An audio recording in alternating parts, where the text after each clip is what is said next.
2025, a crazy year for gaming. There were many highs and lows.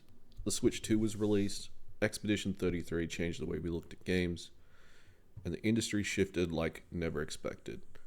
But there is one man, me, I'm the one man, who hasn't been excited about what is new in gaming in recent years. And, like many creators, such as Mayor Hairbear, Study, and many others who have been going through and cleaning up their backlogs, I've been doing the same. I've been going through my backlog, cleaning up the games I'd started, but never completed for one reason or another. But I don't want to just list and rank the games for you. I want to give you a catalogue of timelines, difficult achievements in each game, and how I approach each of them to finally cross them off my list. But before we get to that, you might ask, who am I? You can call me 20, those who I regularly game with do. I'm primarily an Xbox gamer. I first got an Xbox around 2009 and was quickly hooked on achievements and completing games. I finally got Xbox Live in 2010, and that opened the gates to finish games like I never could before.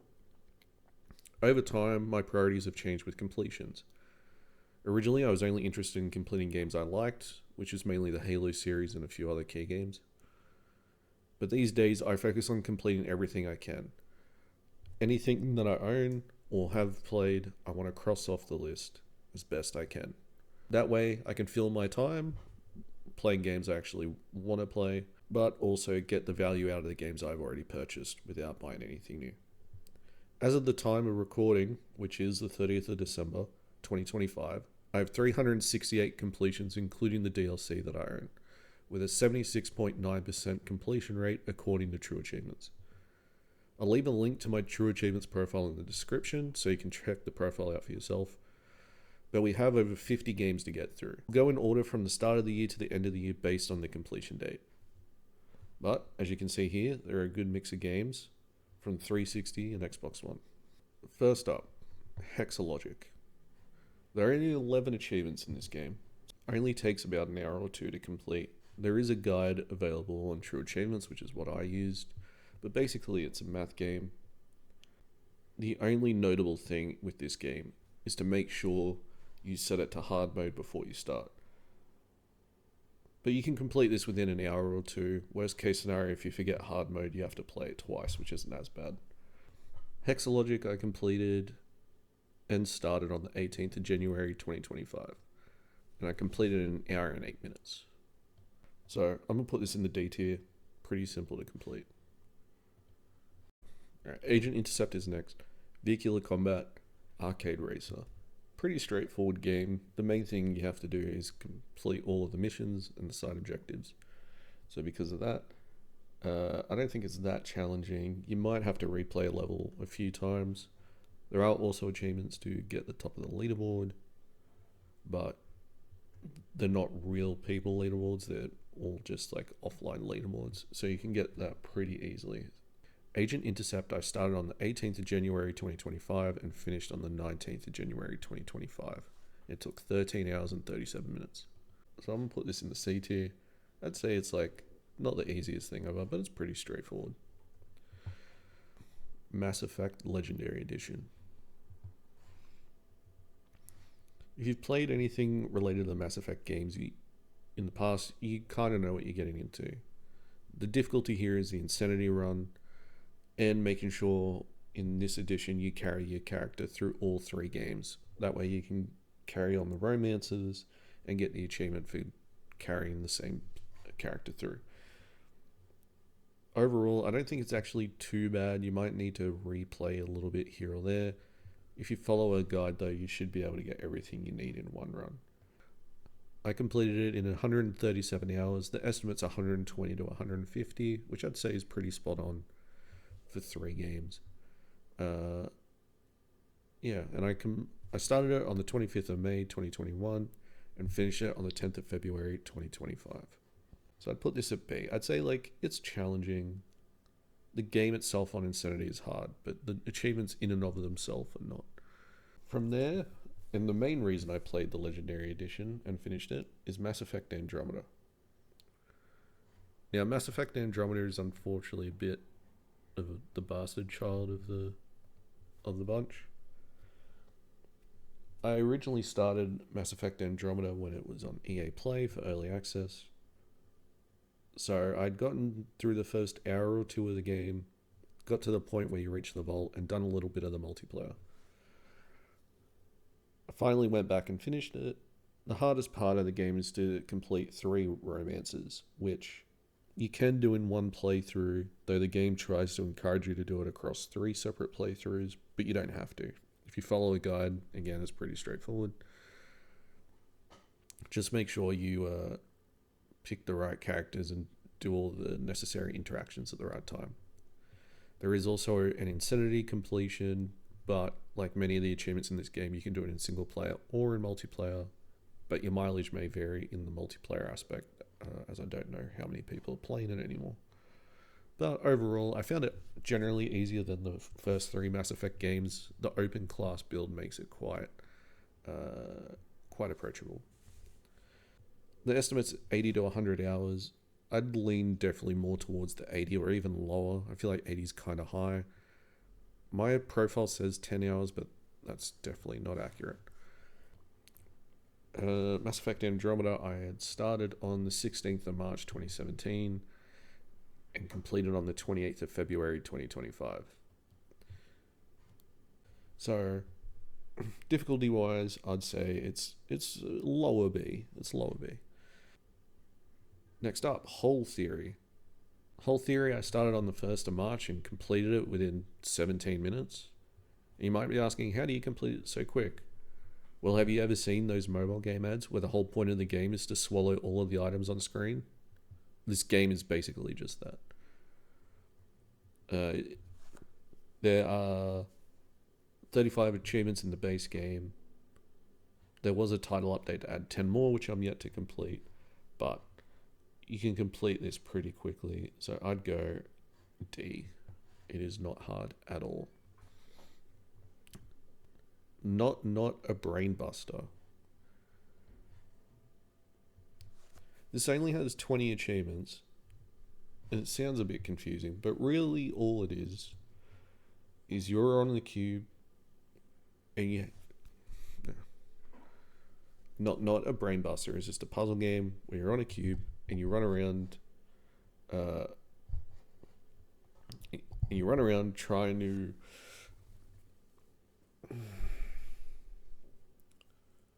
not a brain buster is a puzzle game where you're a man standing on a cube and you have to follow the directions the cube gives you. There are a preset amount of levels that you have to get gold on, and there is also an endless mode where for all the achievements, or to get all of the achievements, you will need to reach 200 points on. One thing you can do is you can pause throughout the game, give yourself a breather to follow it.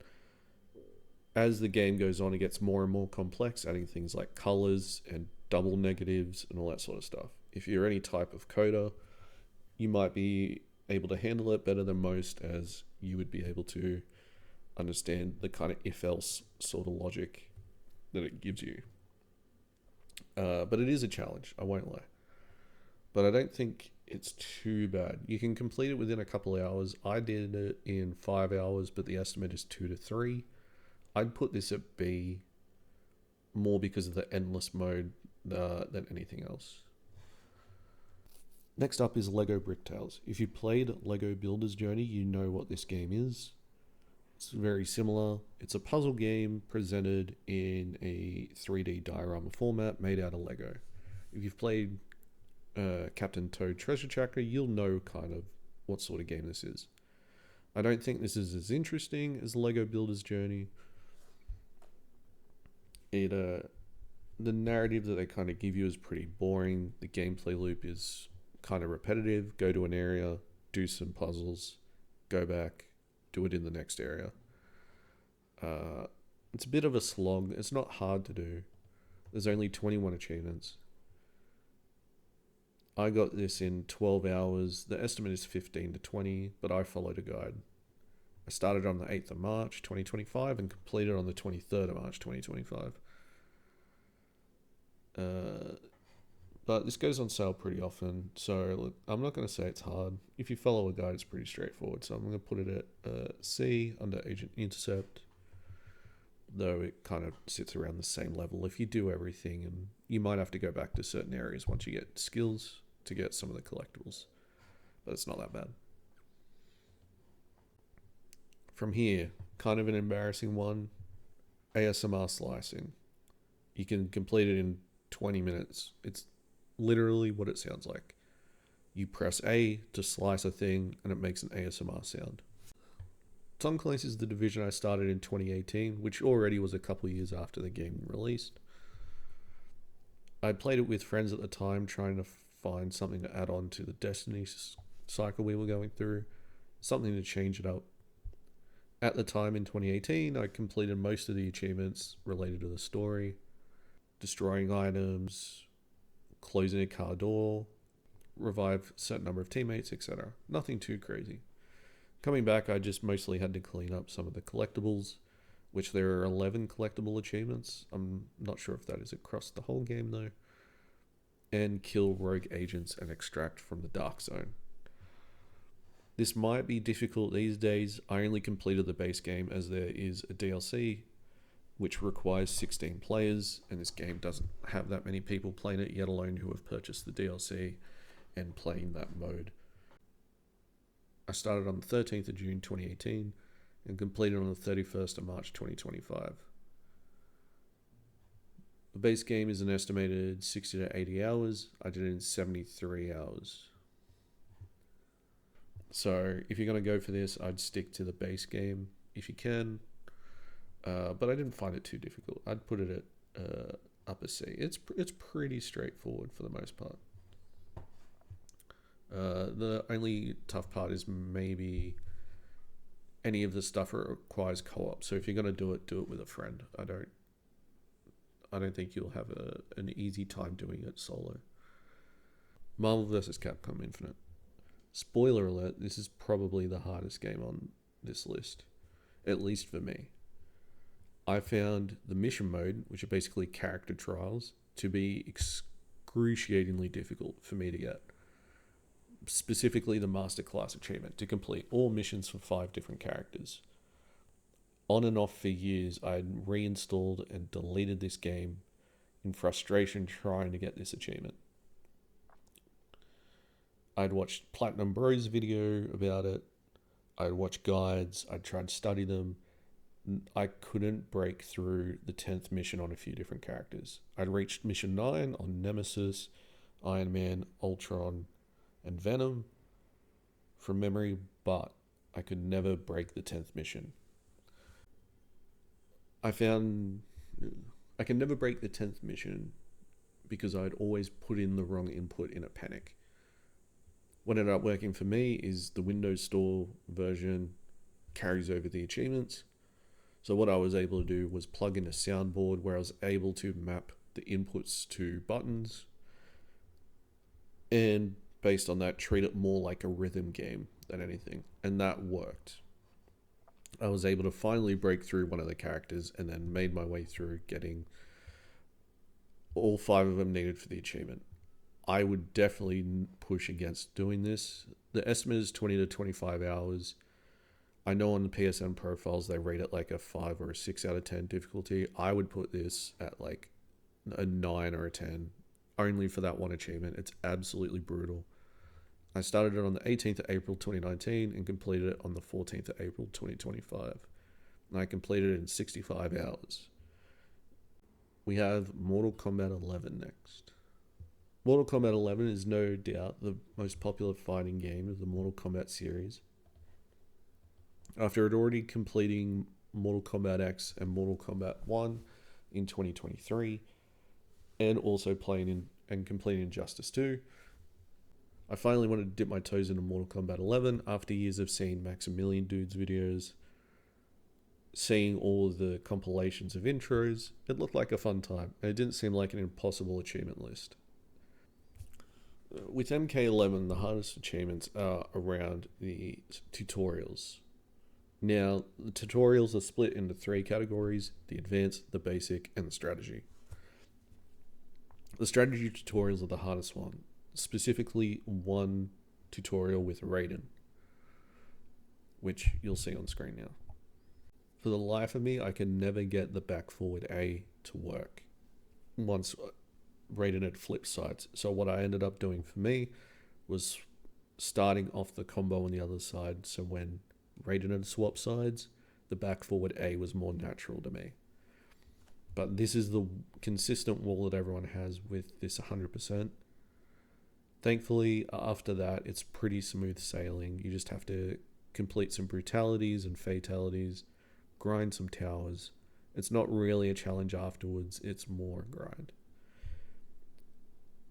There is an achievement to play a group battle with two others. It's a bit RNG based in that there could be a 2-player tower or a 3-player tower. You specifically need the 3-player one.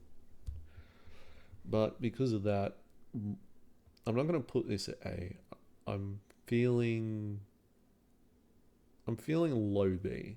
That one trial, once you get past it, you're fine. But that is the only real challenge, I would say. There are a couple other challenges that are difficult, but they're more they feel like they're your skill base, not the game being cheap. Next, Marvel vs. Capcom Fighting Collection, the arcade classics. I had never played any of these games as a kid, and I'd heard a lot about them, again, from Maximilian Dude over the years, and just general conversations about the game. I wouldn't say there's anything particularly difficult here. There's an achievement for each game to start and finish it, and then there's miscellaneous achievements for each of the games. They might be destroy oil drums in the bonus stage for Punisher, do a victory pose that gets you a certain amount of points in Marvel vs. Capcom 1, and so on. The hardest part here is the Monumental in the Multiverse achievement, which is to complete each game in the collection with every character. The only tough part about that is making sure you manage your one slate. The only tough part about this achievement is making sure you manage your one save slot. What you can do is you can get to the end of the game, intentionally fail and get to the continue screen and save. Then load the save back up, pick a character, complete the level, or complete the game.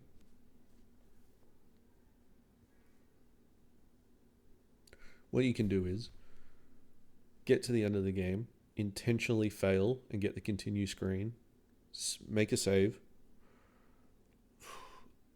What you can do is get to the end of the game, intentionally fail, create a save, continue and pick your character, complete the game, and then reload the save. You can do that through each of the games one by one with each of the characters, and you'll eventually get this achievement. It's an 8 to 10 hour completion. I completed it. I started on the 20th of April 2025, and I completed it on the 25th of April 2025. So with that, I'm going to put this at C. It's low C. It's not a challenge really at all. You might need to look up a couple of guides just for the specific combos you might need for 1 or 2 achievements, but I wouldn't say it's tough by any means. Parcel Core. This is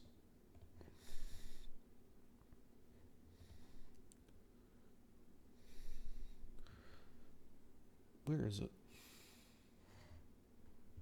Yeah. Right. Parcel Core is a single player.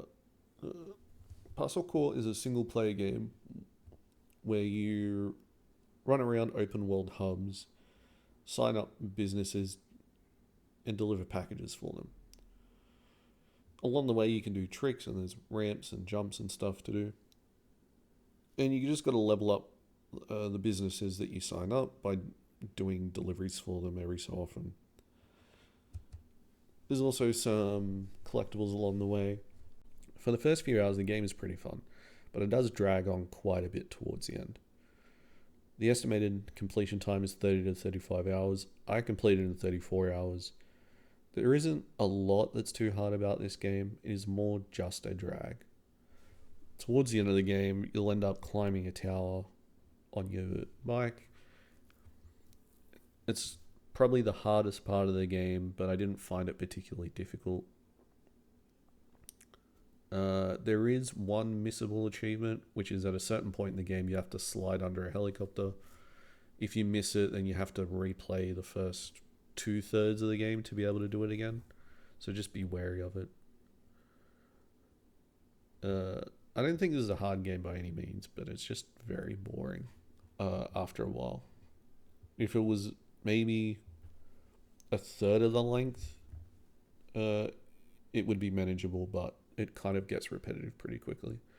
So I'd put this C tier, but I'd put it more like in the upper C tier, more just because of how long it goes on.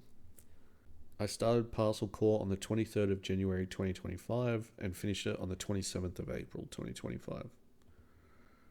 Dark Souls 1. I started on the 2nd of June 2014 and completed on the 9th of May 2025. So an 11-year gap here. I had never played a Souls game before this point. I knew about them. I heard about them.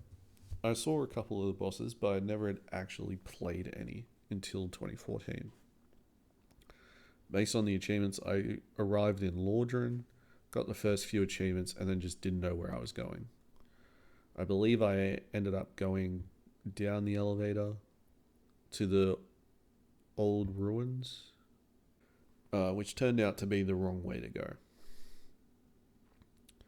Eventually, in my quest to go back through these games, this was one on the list. I have a good friend who knows a lot about the Souls games and was able to guide me through some of it. So I ended up ringing the bells, arriving in Orlando, going through the game as normal, doing everything I could, following the guide to make sure I get everything I could, including the tails, all of the covenants, all of the weapons that I needed from the bosses so that I can enchant them and build all the boss weapons. In the first playthrough, I chose the Link the Fire ending, and in the second playthrough, I achieved the Dark Lord ending. I don't think there's anything here I can't tell you that no one else has already said. It's a challenging game, I won't lie. But in retrospect, I think maybe it's harder than I gave it credit for. I think it's harder in that it doesn't really point you in any directions, which for some people they like. I find it a bit frustrating, a bit vague. So I'm thinking I'll go A. I wouldn't say it's like brutal, but I wouldn't say it's easy either.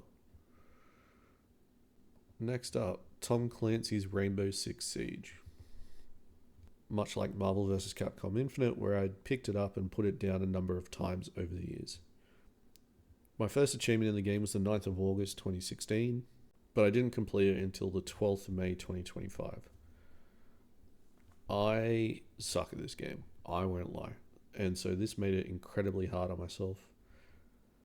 I got a lot of the achievements in 2016 playing with friends, but I was aware they changed the achievements at one point, maybe even twice, especially when they moved T-Hunt.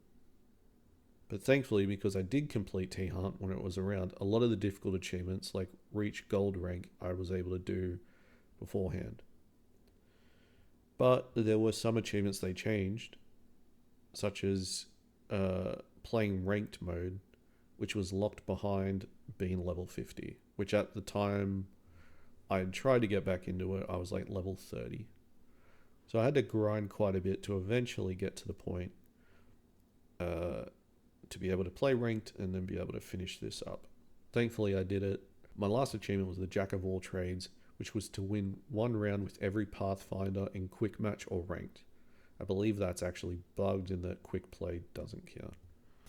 Because the achievement list has changed, I find it hard to rank here, because there's half of what I remember from the original list and half of what it actually is now. just because of my own personal experience, I wouldn't say this is based on what the achievement list currently is. I'd say this is like a high B. Like, you can do it, it's possible, but your level of being able to do it is going to depend on your skill. The estimate for this is 80 to 100 hours. I started on the 9th of August 2016 and completed on the 12th of May 2025. And it took me 95 hours. I'd say you could definitely do it in less if you're really good at the game. If you're unlucky like me, who struggled to get things like kills with breach charges and C4s, it might take you longer. South of Midnight. One of the few new games I played this year, and I played because it was on Game Pass. If you watch Mortismal Gaming, I would say I align pretty closely with his opinion on the game. Is it a fantastic game that kind of exceeds expectations? Is it a 10 out of 10? No, it's not. But I had a fun time with this thing. It's only 40 achievements. It's all pretty straightforward. The only real painful achievements are to beat each of the bosses without taking any damage. The first couple aren't too bad. The last one, Hugging Molly, was one that I really struggled with. But I also really enjoyed the music in this game. And the combat was simple to the point where it did get a little repetitive, but the game isn't so long that it becomes annoying. So I'd put South of Midnight like a C. Like, it's doable. It'll give you a tough time, but it's nothing too crazy. It's not like a Dark Souls where it's going to really kick you while you're down. One of the other few new games I played this year, Doom: The Dark Ages. I didn't mind this game. I would say it's kind of a drop down from Doom Eternal, but I wasn't the biggest fan like others are for the newer Dooms in the first place. I think they're good. I just don't think they're like these 10 out of 10 incredible like experiences. I started this on the 16th of May and finished it on the 19th of May. It took me 21 hours. It's a pretty straightforward completion. You complete all the optional objectives and missions, get all the upgrades, yada yada yada. This is by no means difficult at all, and you can pretty much choose the difficulty you want to be able to complete it in. So I would put this probably at a C tier as well. I'd go like above Agent Intercept, below The Division. You can do it in one playthrough. It's not that hard at all. Do note though, there are a couple buggy achievements for the collectibles. I don't know to what extent they're buggy, but they are listed as buggy. Dark Souls Remastered. Now, that same friend who dragged me through Dark Souls 1, he actually, as a joke, bought Dark Souls Remastered for me, so I felt compelled to now beat the game again. But as I'd already beaten the game once, I pretty much knew what to do at this point. So I followed the same guide, did what I had to do. I avoided the DLC. I just really wasn't in the mood to play it. Not that there was any achievements anyway. So I got this completion pretty quick, relatively speaking. The True Achievements estimates it in 60 to 80 hours. I got it in 37. I started on the 12th of May 2025 and finished it on the 28th of May 2025. But because of that, I will put it right next to Dark Souls 1. If you're going to play either version, the remastered one's the way to go. It includes a DLC and looks much better anyway. Assault Android Cactus. Now, you might be asking, what the hell is this game? And to put it simply, it's a twin stick shooter. You play one of multiple kind of androids with different guns. You shoot a bunch of robots, and you got to try and keep the combo counter as high as you can. Now, really, the majority of the games you just go through a set of levels. There's some bosses along the way, nothing crazy. You can get different characters that have different types of guns, and there's different upgrades and all that. But what really is the wall here for a lot of people uh, are two achievements. Infinity Drive, which is basically a endless mode where you just go through waves and waves. You have to reach level 25. It's pretty difficult, but it's not out of the realm. The hardest part, which took me the longest, was to earn an S plus ranking on all campaign levels, which basically means you have to keep your combo going the entire time. You're not able to stop. If you lose your combo, you're pretty much done. There's a couple exceptions there. But this was a game with gold title back in the day. It's still available, but it's a 15 to 20 hour completion. I have 50 hours on it, but I think a lot of that was just playing it at the time and not really understanding or caring. But once I came back to it in May of this year, I kind of pretty easily got through most of it. There's just a couple levels that gave me a tough time for S+. I started on the 1st of July 2018 and finished it on the 8th of June 2025. I would put this... Where is it in it? I would put this upper B. I'd put it with like Rainbow Six. Like it's tough. It's a little challenging, but it's not gonna kind of give you too much of a hard time.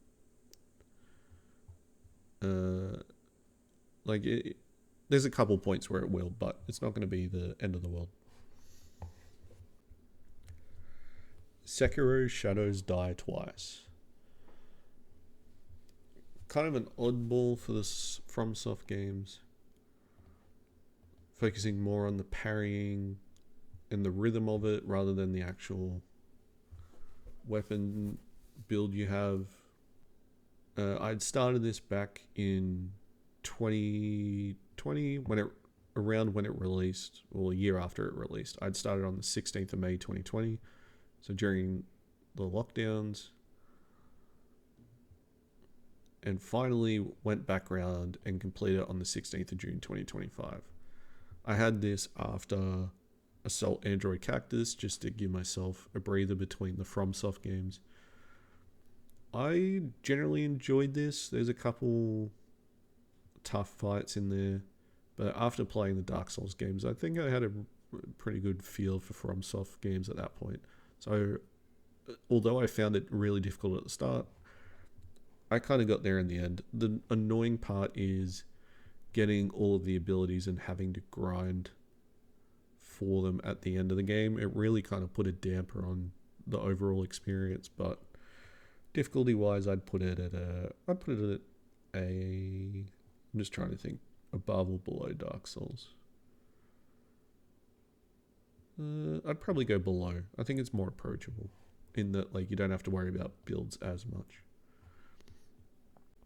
The Case of the Golden Idol. This is a point and click kind of adventure puzzle game about solving a few different murders. It's a bit of a, like you have to gather items and then they give you keywords and then you have to kind of Mad Libs fill in the blanks to solve a case. I followed a guide for this. It was on sale at the time.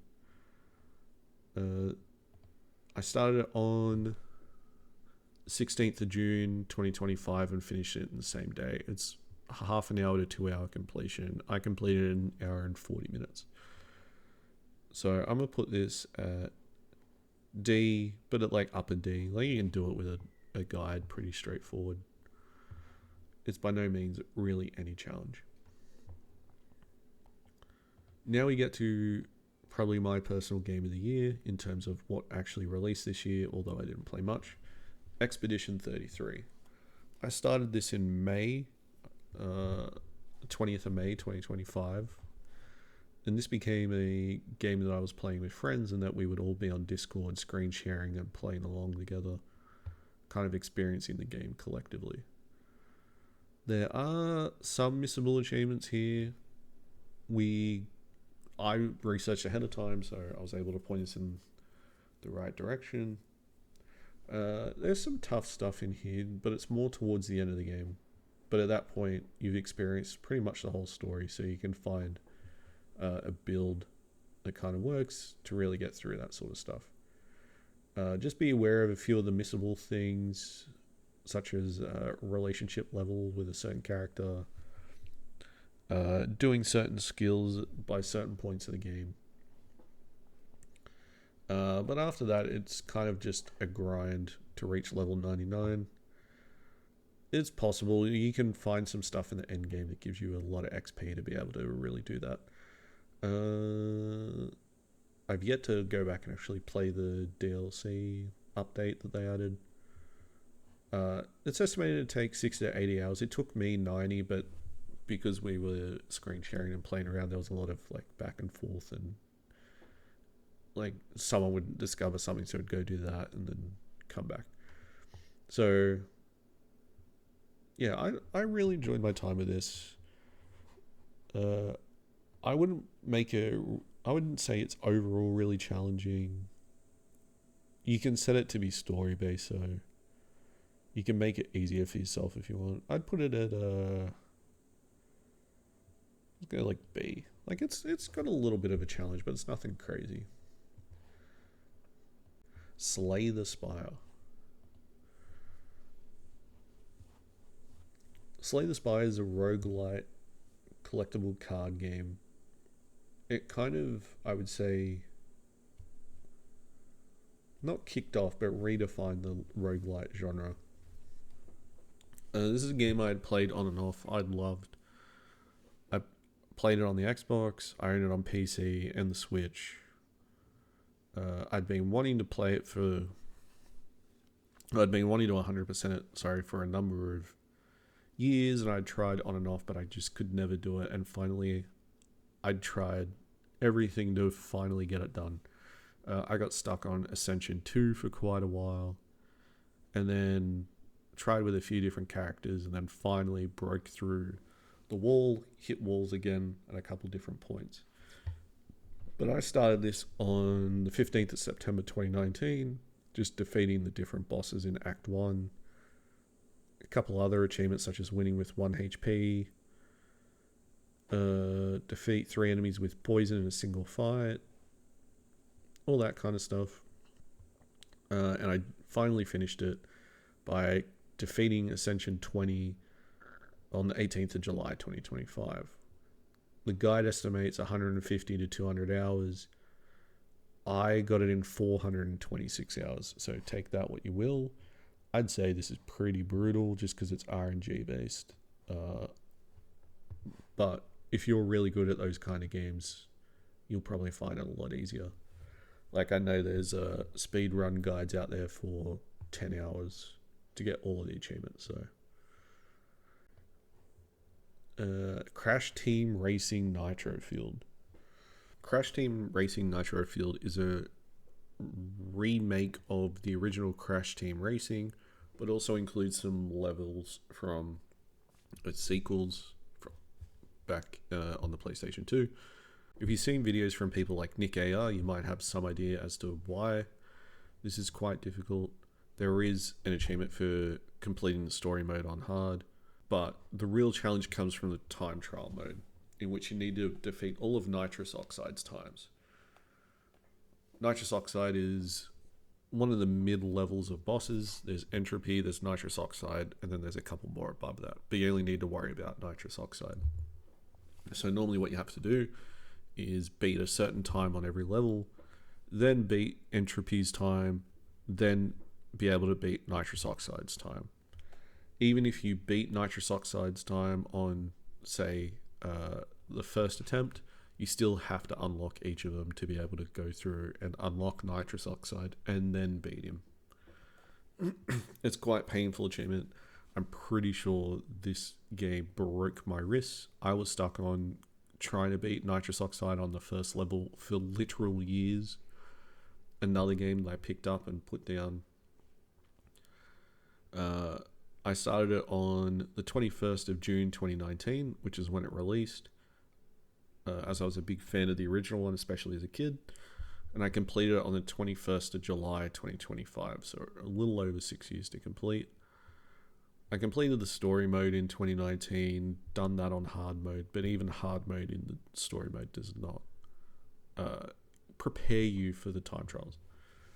In 2020, I came back to try and get the rest of the achievements, unlock all the characters. I just couldn't do it. Again in 2022, I attempted to do it. I did end up getting all of the battle mode wins. And then this year, I came back, finally got some of the miscellaneous achievements I was missing, which is to sustain a boost for a whole lap and beat the time trials.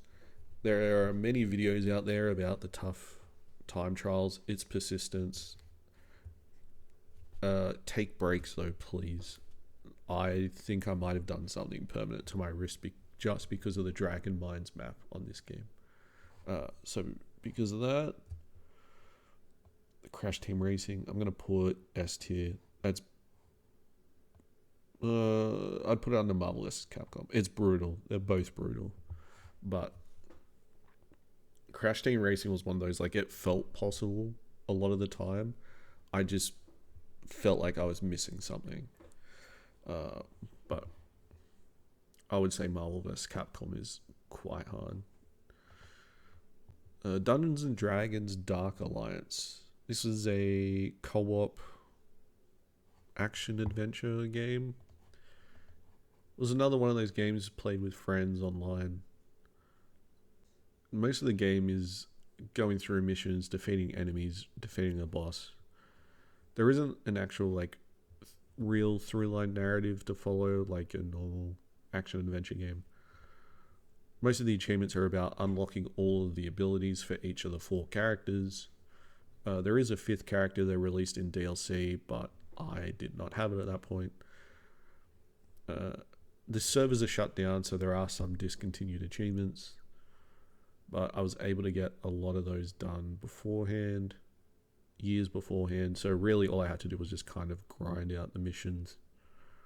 There was a couple of achievements that I joined a group to help grind through it, such as 50 team attacks, co-op mission with 4 players at difficulty 3 without anyone dying.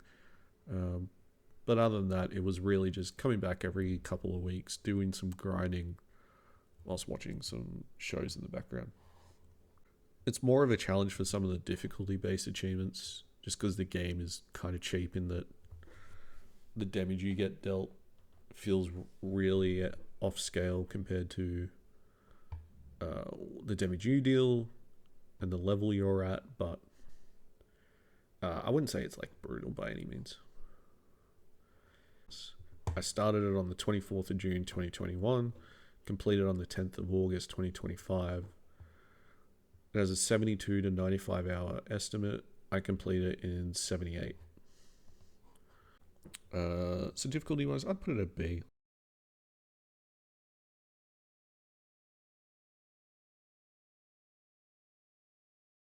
Cats and Seek Dino Park. I completed in 40 minutes. I started and finished it on the 16th of August 2025. This is a point and click kind of Where's Wally or Where's Waldo, depending on your region. Find, cats hidden in a scenery. It's pretty simple. I'd go upper D. Like, it's challenging just because some of them are hard to find, but you can also just spam A. Puzzle by Nikolai W. Sudoku. This is just a Sudoku game. Again, pretty easy. This Nikolai Sudoku game has a 1 to 2 hour completion. I started on the 26th of July 2025 and completed on the 16th of August 2025. It took me 4 hours and 34 minutes, but that's because I tried not using a guide for most of them. If you know how to do Sudokus, it's not too bad, so I'll put it below Golden Idol. Paw Patrol Mighty Pup Save Adventure Bay. This is one I quickly nabbed as it was leaving Game Pass. Nothing crazy here, you just have to complete the mission, get all the collectibles, and then complete some obstacle courses. The hardest achievement here really was just to get all the collectibles. There's one mission I had to replay because I'd accidentally double inputted. And I think one of the mini games, there's a mini game where you have to fly or whatever. That's where I kind of missed one a couple times. I started on the 24th of August 2025 and completed on the same day. It took me 2 hours and 51 minutes. It has an estimate of 3 to 4 hours. So because of that, I will put this at upper D. Like you can, it's a kid's game. You'll be fine. Battlefield 4. I'd played on and off for years with friends, mostly just for fun. I finally had the means to be able to get the DLC and have friends who wanted to be able to do it. So we went through, finally completed all the assignments that I needed to. I'd done the campaign stuff before, but it was all the multiplayer stuff I had yet to do. So I started Battlefield 4 on the 21st of July 2015 and finally completed it on the 27th of August 2025. So almost a little over 10 years. The total game estimate is 59 to 73 hours. My game time is listed as 26. I don't feel like that's right. I feel like it's actually quite low. But I was able to get a private server to be able to do a lot of these easily compared to some of the other stuff. Well, compared to most people who would have probably done it through public lobbies. The worst of the achievements is to complete all the assignments in each of the DLCs. It required some grinding to be able to go through and get the necessary kills that you needed. But because of that, I would put it maybe just because it relies on so much other people. I'd put it like here in mid B level. It's tough, but it's not like absolutely brutal. The campaign on hard's probably the hardest part, and getting people needed to be able to complete it. Next up, Railbound. 2 to 3 hour completion. It took me exactly 3 hours. I started on the 29th of August 2025 and completed on the same day. I just followed a guide for this. It's a basic puzzle game where you have to connect train cars to certain points in the map.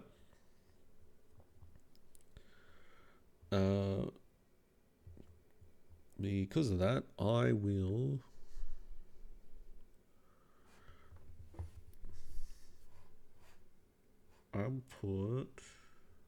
did use a guide, so this may be simpler than I'm giving it credit for, but I'd still put it at like upper D. Like it's maybe C.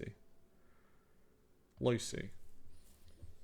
If you use a guide, it's D, but if you figure it out yourself, I'd put it at low C. All of the achievements are basically about completing certain levels.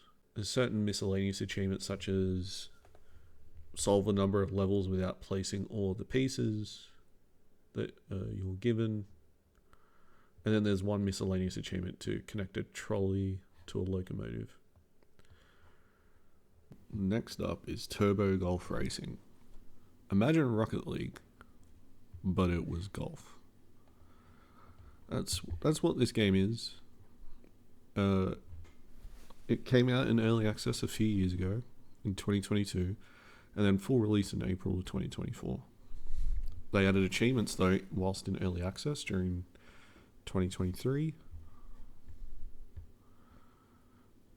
And many of the achievements carried over from the early access that I played in 2022. Having played with a friend that was quite fond of Rocket League, this seemed like a natural game for us all to play together. Throughout 2023 though, some of the stuff didn't carry over. Like the time trials that we had completed at the time, the one-shots, all that. So I started going through them again, but the population had died off pretty quickly, and in Australia it was kind of hard to find matches. Eventually I got another friend to join on and help boost through some of the remaining achievements, which included doing daily challenges, get 1,000 pickups, complete 50 holes without touching a bunker or rough,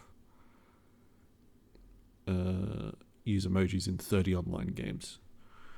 So the game in and of itself isn't too bad. The hardest stuff is getting first in an online match, but it is boostable. So Turbo Golf Racing, I'd put it like a lower B. Yeah, I would put kind of here next to Battlefield 4, just because it requires the online.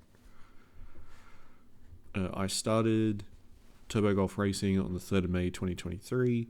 I finished it on the 2nd of September 2025. It's an estimated 35 to 40 hour completion. I completed in just over 45 hours. Moving on. Returning to Battlefield 1. Again, another game I'd played with friends, kind of at the time. Picked up the DLC on a sale at some point, so figured it was time to go through. Again, much like Battlefield 4, I took a similar approach, rented a private server, had a few friends and a couple extra consoles to be able to get the lobby sizes needed. Some of the stuff did have to go into a full multiplayer game though. But the hardest of the achievements was to reach ranks with each class. Like you have to reach rank 2 with each class specifically, which isn't too bad, it just takes time. Complete 25 squad orders you'll probably get naturally. Unlock all codex entries in each of the campaign missions, or war stories, or whatever they called them. Complete the campaign on hard. It's the standard Battlefield fare, and then there's some DLC achievements, which I needed to boost for because there wasn't a lot of DLC being played, at least on the Xbox version. But I'd put this right next to Battlefield 4. It's about the same. You kind of know what you're getting into for the most part. But if you can, I would suggest renting the server for just a day or two, getting everyone coordinated, and then just going through it. I had to grind the ranks at some point with just a few consoles myself, but it is what it is. Call of Duty Ghosts. I got with the launch of the Xbox One. I didn't mind this game compared to most people. I wouldn't say it's like incredible by any means, but I think it kind of got a hard rap. I did not get the DLC for this game. I just bought it digital finally once it's on sale. I did own it on disc years ago. But really what I needed to do was finish some of the extraction mode. I'd done a little bit of it with some people back in 2013, but I needed to finish some of the specific achievements and level up in extinction mode.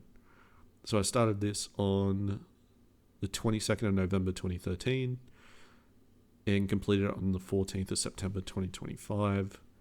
The estimated completion time is 48 to 60 hours. I did it in 81, but count some extra multiplayer time in there. But I only did the base game, which in and of itself only has a 25 to 30 hour completion. The hardest achievements in here are complete all extinction challenges and escape. In the extinction mode, you'll get random challenges throughout the game, and you have to complete all of those and not fail any, and finish the mission, which is to get through all of the areas, arm the nuke, and then run back. You then also need to escape, which is to complete that same mission, arm the nuke, run, using a relic, but you get a relic from basically prestiging in extinction mode. And then probably the hardest one now, because you need other people for it, is to complete an extinction mission with all 4 players. So a full lobby, basically. I was lucky enough to get that in December of 2013. So I didn't have to worry about that. I could just solo this one. So because of this, other than that, it's a standard Call of Duty fare. You get your campaign on veteran, your intel. So I'm going to put this kind of down here. You'll have a couple missions you'll get stuck on. There's some miscellaneous achievements which are kind of annoying, but other than that, you'll be fine. There is also a safeguard mode, which is like another AI wave mode. You need to reach round 20 in that. I think there's a bug. I could be wrong, but I think there's a bug where you can be immune. Looking at the guide, it looks like I'm wrong for that. But there's strategies to be able to get through it pretty easily. Cool. Going on from there. Plants vs. Zombies, the Xbox 360 edition. This has an estimated completion of 15 to 20 hours. I don't know how long it took me. I'd say it's probably a little higher than that, more just because of when I started. I started playing this on the 13th of November 2015, and I finished it on the 18th of September 2025. Plants vs. Zombies is kind of a tower defense game. You put different plants down that do different things, defeat all the zombies in a wave. You'll have to complete the story to unlock all the plants and earn money to be able to buy other types of plants as well. But there's a few tough achievements that I had to do, which was to collect all the plants, grow a tree of wisdom, and survive 40 rounds of zombies in like an endless mode. But there's some strategies and guides online that make it possible. I'd put this probably... I go like upper C. It's not too bad. Yeah, maybe I'll do low B. Like it's okay. It's okay. You can follow a guide to really get through most of it. It's a bit of a grind towards the end to grow the tree and get all the plants and have enough money to get all the plants, but it's doable. From there, Bleeding Edge. This is a game where basically, if you made Overwatch a melee focus game rather than a shooter, unfortunately didn't perform that well, and this had been sitting in the backlog for a long time. I tried every now and then to be able to complete this one, but in Australia there just wasn't anyone playing it in the first place, yet alone anyone looking to boost it. Thankfully there was one person who also was in Australia looking to boost it, so finally was able to get that done with some friends. So I started this in March of 2020, the 25th of March 2020 specifically, and finished it on the 21st of September 2025. I completed it in 9 hours, which fits right in the middle of the 8 to 10 hour completion estimate. There's nothing too crazy here. It's just win a match, customize your character a little bit, play the tutorial, heal a certain amount, deal a certain amount of damage, and capture certain points. So it's not in and of itself hard. The tricky part is getting people for it. So I'm going to put this like around Doom. It's kind of one of those, if you play the game enough, you'll just get it naturally. It's not that bad. Bomberman Live. This is one where at the time I didn't have multiple 360s, and I was trying to really shift the ideas of, well, shift the order of how I was going to complete games and what order I did them. Worried about games being shut down permanently. I figured I'd go through my Xbox 360 backlog, figure out what multiplayer games I needed, and then go from there. And in the comments of one of these, I happened to see someone who also that same morning posted about wanting to do the achievements for this game. So I messaged them and quickly organized a session to be able to do it. And we were able to knock it out in pretty much one afternoon. The annoying part here is to take out 3 CPU players at once in a local game. You just got to get lucky and have 3 CPUs get near each other. And then you have to grind out certain outfits to be able to unlock certain achievements. But it's not too bad. It's pretty easy overall if you've got someone to boost it with. So I'll put it just above Bleeding Edge. It's not hard by any means, but it's a little bit of a hassle. The Wolf Among Us Xbox 360. Now this I only count because I technically have the base game completed, but that's because of how Telltale structured it. So I've only completed episode 1. I can't complete the others on the Xbox 360 because I can't buy them anymore. Uh, but it's a 1 to 2 hour completion. I started it on the 18th of January 2024 and I finished it on the 6th of October 2025. There's nothing really here to say. It's a pretty straightforward point and click. You have to replay a couple parts, so I'll put it at a. Let's go. Just because there's some missable elements, I'll go here, middle of D. Maybe it'd be a bit higher if I played the full game. No time to explain. This is a physics-based platformer where basically you have a gun that propels you forward.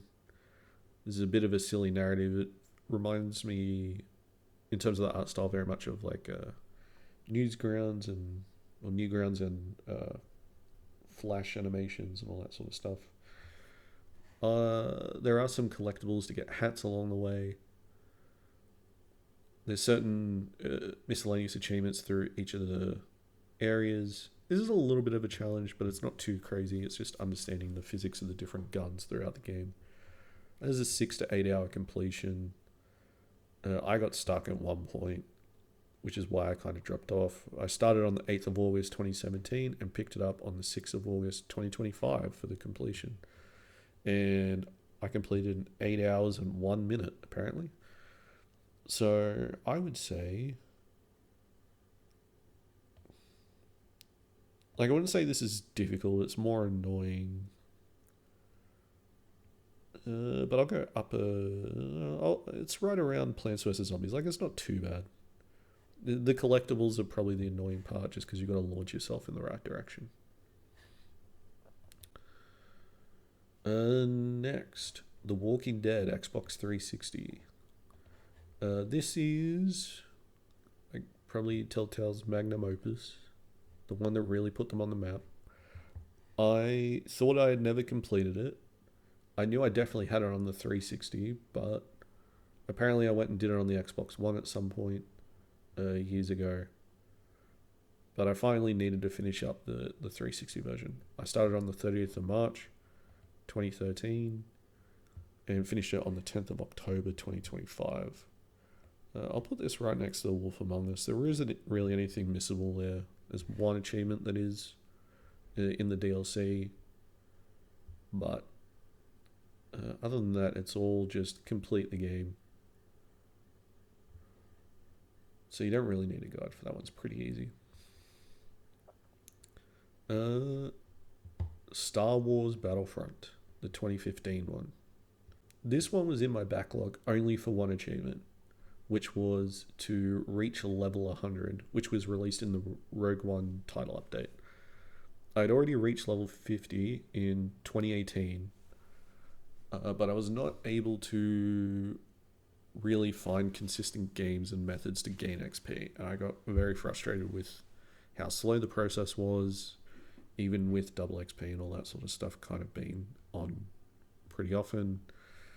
I just really didn't want to play the game more than I had to, so I was like, well, that one achievement is a kind of in its own title update, its own separate list on True Achievements, so I'm fine if it doesn't count.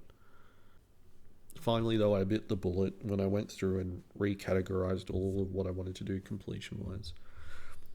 And I finally had the means to boost it to some extent, which you can do droid run, but the droid moves and it was pretty difficult to manage and getting people to do it with me. So I ended up doing, I think the mode's drop zone and just having controllers boosted, holding X. I did plan on doing it, and then towards the end the servers went down and I thought maybe I'd lost the chance to ever do it, and they came back, and as soon as they did, I hopped on it. Thankfully got it done. There are still sessions on True Achievements for people trying to figure out some of the achievements, quite a lot actually. So yeah, like it's doable. There's a lot of hassle of completing missions with a friend, doing certain stuff in multiplayer, which requires like 16 or 20 people, doing certain, playing certain modes and doing certain side objectives and all that sort of stuff. Which are all like doable in the time it gets you to do everything else, but the level 100 is pretty brutal, and even the level 50 is already brutal at that point. But it's not impossible, it's just grindy. So, with that in mind, there is a fair bit of RNG involved. I'll put it up with Rainbow Six Siege. It's not as tough as Rainbow Six Siege. There's a lot more lenience, I guess, in the requirements, but yeah, it's going to be difficult to grind out now. If you don't already have it, you'd probably better join a group. Fusion Frenzy 2. This is a game I played on the 360 years and years after it came out. I think we got it for cheap at some like bargain bin sale. I'd started it on the 24th of January 2015. I finally found a second copy of it at a store for a few bucks, was able to nab it. So I completed it on the 31st of October 2025. The only thing here was to win an offline custom game, which just the AI has like point multipliers they can steal from you and all that, and it ruined a couple of my runs just because I would use my ×4 multiplier and they would steal it. So with that, it's not hard, it's just annoying. I'd put it like low C. It's not hard. You can do it in 4 to 5 hours. It's pretty easy. You just need 2 copies of the game. Minecraft, the Bedrock Edition, on Windows and on Xbox One. Or on Xbox in general. This is on the list more because I had just updated the game and went through the new achievements. I will need to do it again just because there's a new achievement since I went through this. I started it on the 27th of August 2018, and the last update I got was the 1st of November. Just going through in a world with some friends and getting some of the newer miscellaneous stuff. And then doing the same on Xbox and like alternating between worlds. But in terms of difficulty overall, if you were to do like everything completely from scratch, it would take you ages. And there's some tough stuff to do, but if you download like an achievement world and have someone host it, it's not too bad. I'd put it like, yeah, let's go like mid B. Like it's got some tough stuff.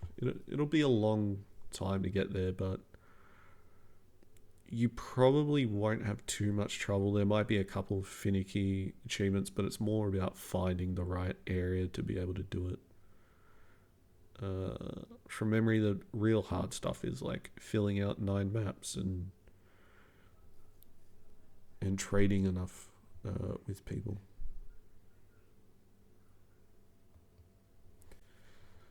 Continuing on, Battlefield 6. Now, this is only the base game completion. I know they updated the achievements for... Well, it launched with achievements for the Battle Royale mode. And it is technically possible to do it, but after the Joyful Nurse achievement in the base game, which was to revive almost 2,000 people as support, and then seeing the same achievement in the Battle Royale, I refused to do it. So I've only gone for the base game. It took me 36 hours to do it, it'd probably take longer. Um, I think there was, at the time, there were certain achievements you could get in the Gauntlet. No, not the Gauntlet. The Portal experience, which are basically like custom games. The Portal, yeah. At launch, the Portal experience kind of let you get achievements, but they have updated those since to no longer let you get achievements, which is a big part of how I got the revives, but it wasn't all of them. Yeah. If you're going to go for this, just be prepared to do a lot of playtime as medic to get those revives. The campaign itself is pretty straightforward. There's certain like miscellaneous achievements in each mission, I think. Get some collectibles, and then there's do certain things with each class. But the medic's definitely the toughest one, just because of the volume it has. I started Battlefield 1 on the 11th of October 2025 and finished it on the 8th of November 2025. It took me 36 hours to do it. I would put this pretty much... I'd put it maybe a little bit higher, just because of that medic achievement. Maybe not that high.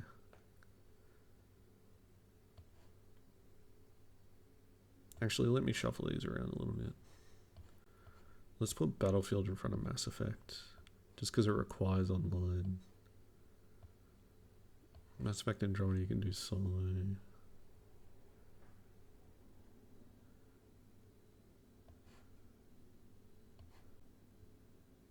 Yeah, let's stick with that.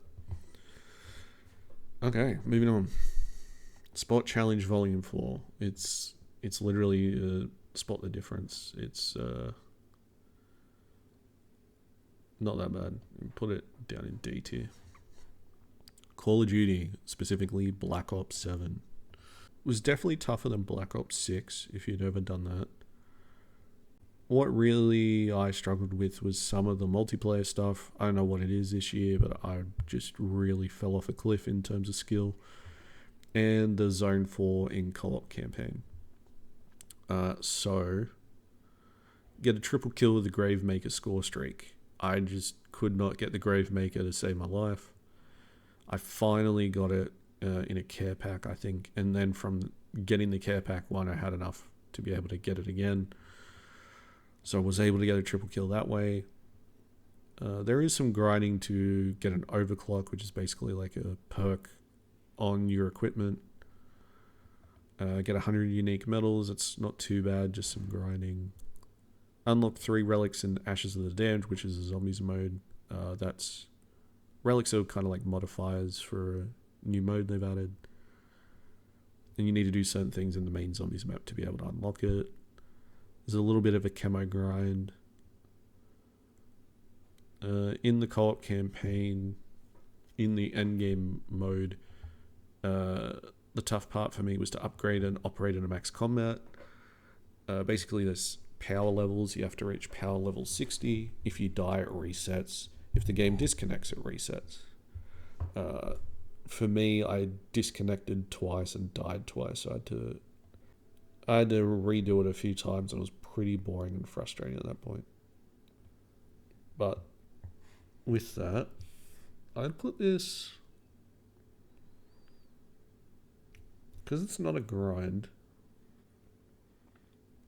I'd put this up here with like Battlefront. It's tough, especially the multiplayer stuff, but outside of that, it's not too bad. You can do a lot of it solo. You might need help with a couple things like the zombies Easter egg. Unless it's available in directed mode. I actually don't know. I haven't played the game in a little while. Revive a teammate in co-op campaign. Yeah, so you'll need some help there with that. But it's, for the most part, your standard Call of Duty affair with some new additions. Card Storm Idol. Now this is just it's kind of like an auto clicker, kind of like how Clicky Clicker is. here is oh sorry, Call of Duty Black Ops 7. I forgot to mention.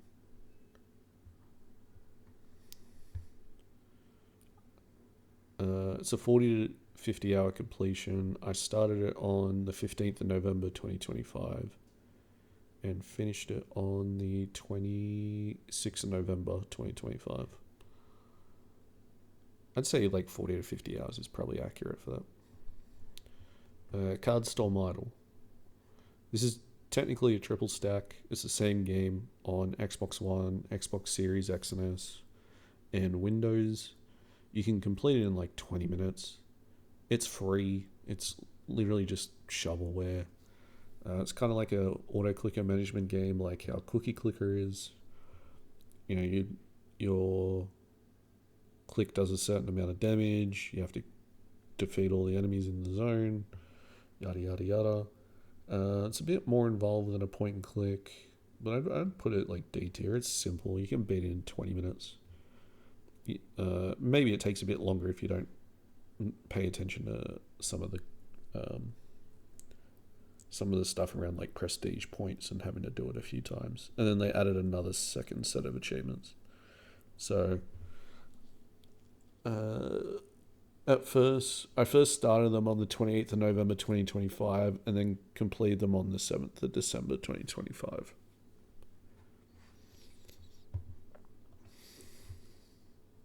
The PC version I finished on the 7th of December 2025.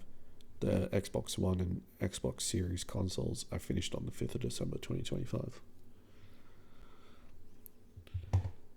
Color Water Sword.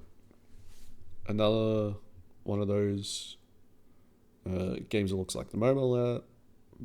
Another game that looks like a mobile game ad, where you are sorting different colors into different tubes and trying to fill up the tubes with the one color. This game isn't too bad.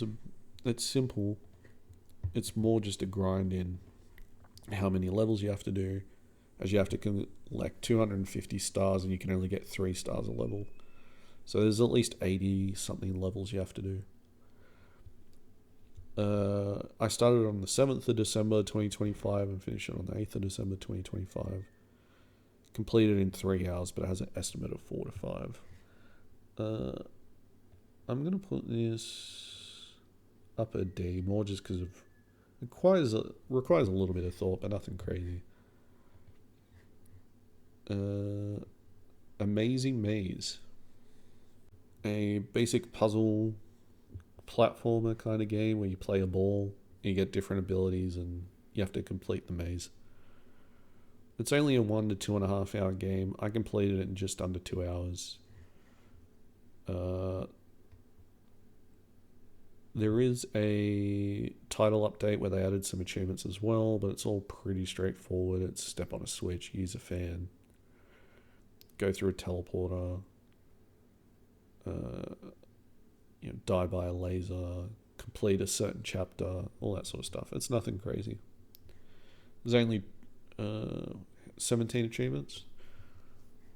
That's not bad. It's not bad. It's pretty straightforward. I'd put it maybe like here in D tier. Pretty straightforward, but it's not hard by any means. There's one area where I kind of got annoyed where you're like crawling on the wall and the controls get kind of bad. Need for Speed Hot Pursuit. Oh, sorry.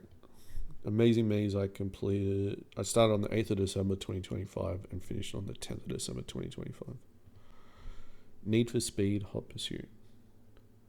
This has an estimated 25 to 33.5 hours. I would probably say that's accurate. The 33.5 comes from the DLC. The base game, which is all I did, is 20 to 25. This is another one I knocked out of the way just to try and get the online achievements done. I ended up just grinding out all the gold medals. For the most part, it's not too bad. You just have to level up, get gold on everything. There are online achievements such as to play each mode 10 times as a cop and then 10 times as a racer. You have to take a screenshot of a certain vehicle and share it online. All of it's still possible to get. There's nothing outside of the DLC. Uh, it's still all possible to get. There's nothing here that really stands out as problematic. There's just some races that are kind of tough, or some events that are kind of tough. But everything else you'll probably get along the way, such as drive a Corvette in the rain. Pretty straightforward. So I'll put that upper C.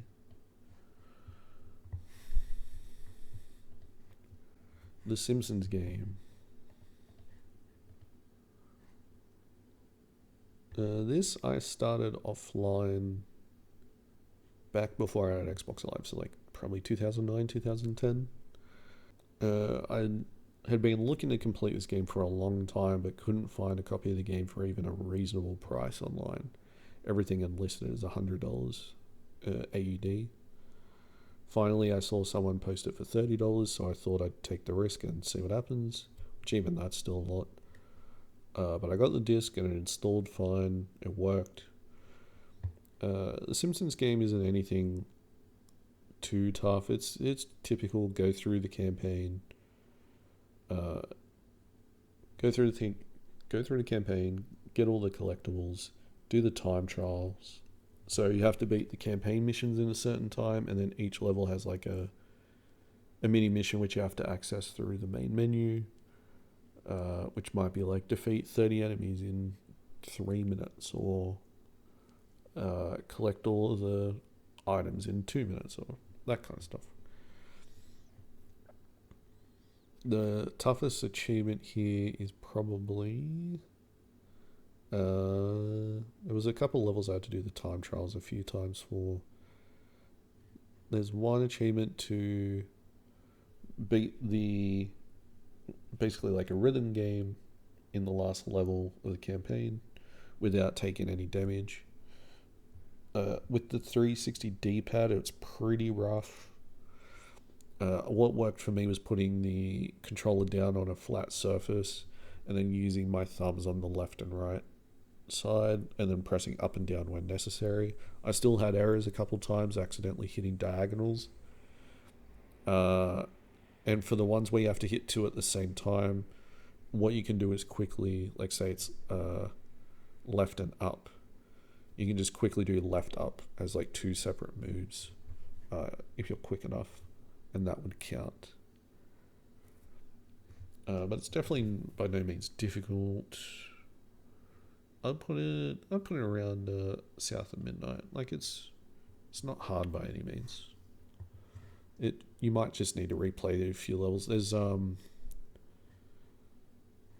couple levels where the time trials are a bit rough, but you can get there eventually. I definitely suggest doing the collectibles first, so you can get the unlimited energy for the time trials for some of those missions.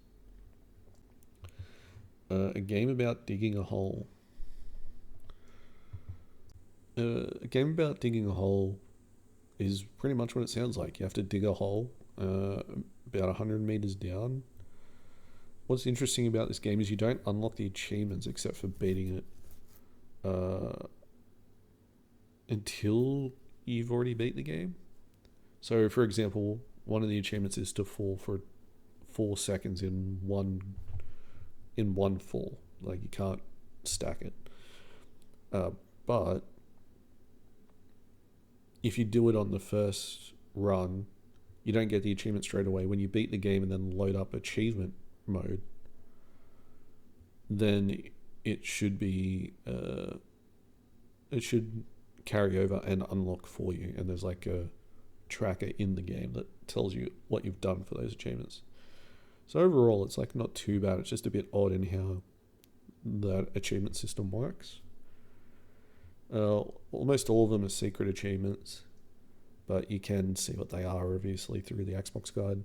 It's a 2 to 3 hour completion. I did it in 2 hours 51 minutes. It would have been done quicker had I'd been a little more efficient. That 4 second fall one was kind of the big pain for me. I started and completed on the 20th of December, So it's definitely easy. I'd put it above Fusion Frenzy, but it's definitely not as involved as a Marvel vs. Capcom collection. Getting close to the end, we have Tomb Raider for the Xbox 360 and Dead Island. Tomb Raider on the 360, I started on the 2nd of April 2014. It's an estimated 40 to 50 hour completion. And it's the same achievement list for the Definitive Edition on the Xbox One and PS4. Really the tough part here is purchase all the upgrades and characters, and to win a rank in to win every ranked mode and reach level 60.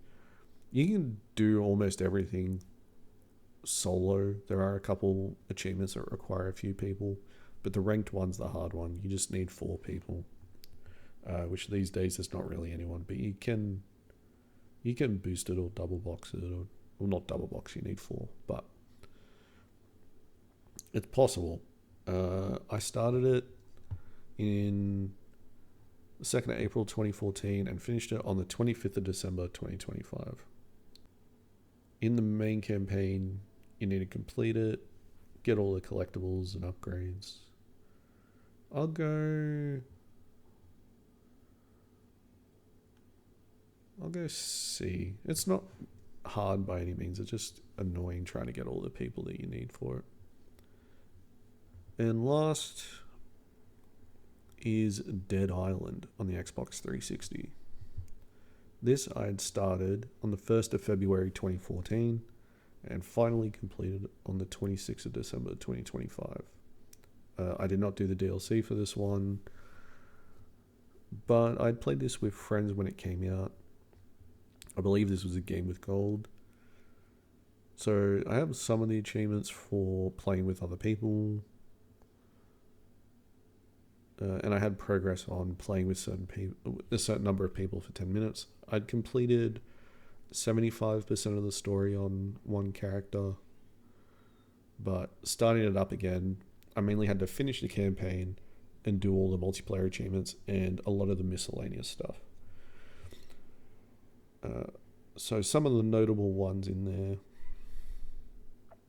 kill 150 enemies with the analog fighting controls. I just started a new game with a new character just to understand the mechanics again and use that setting just to be able to get through it. From there's find collectibles, but you can find the same collectibles with multiple characters, so they can stack pretty easily. Annoying achievements are to complete Act 1 with 4 different characters. It only takes an hour or two, but having to go through it really just kind of took the fun out of it. And then there's the online achievements, which aren't hard, but it is getting someone to do it, which is playing a co-op team of the 4 different characters, so everyone has to be different. Complete 5 quests with the same group in a single co-op game. Complete 5 quests with 3 co-op partners. Complete 25 quests while playing with at least 1 co-op partner. Play with 10 different co-op partners for at least 15 minutes each. Which those, I did find 1 or 2 people online, but I did have to end up double boxing those. But the hardest achievement for me, which was more annoying, was to explore to find all of the locations in the game. There's no tracker in the game. There's a certain point when you finish Act 3, I think you need 57 of the locations, and one of them double counts. So if you have 56, you need to go to the main menu, launch the game again, and see if it goes to 57.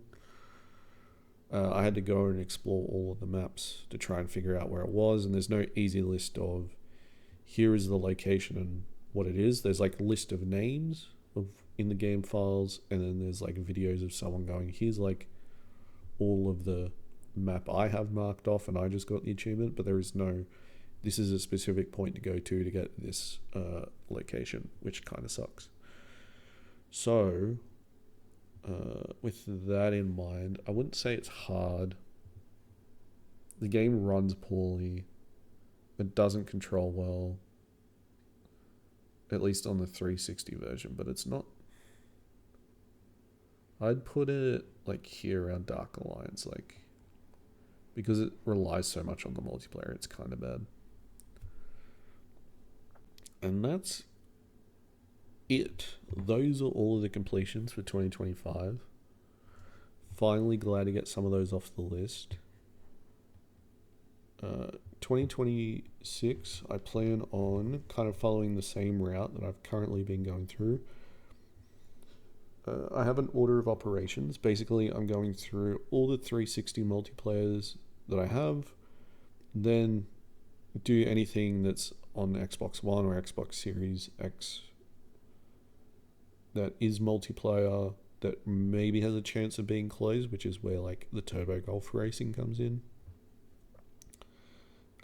Then try and knock out the 360 single player only stuff. So that'll be things like Dead Rising 2, where I have the multiplayer achievements for that now. Bioshock 1, the Iron Man games, etc. Any of the stuff that's maybe not back compat. Then do all the back compat stuff. Then do the Xbox One stuff like Modern Warfare 2019, Titanfall 1, if that's possible. And then do all the single player stuff like Cyberpunk. And then, yeah, anything else new that comes out. If you like this, let me know. I can also go through the rest of my completion list. There's, as I mentioned at the start, 360 games to go through, so there's a lot to rank. Let me know if you disagree with any of these below. With that, hope you had a good year. Hope you have a great year in 2026, and see you later.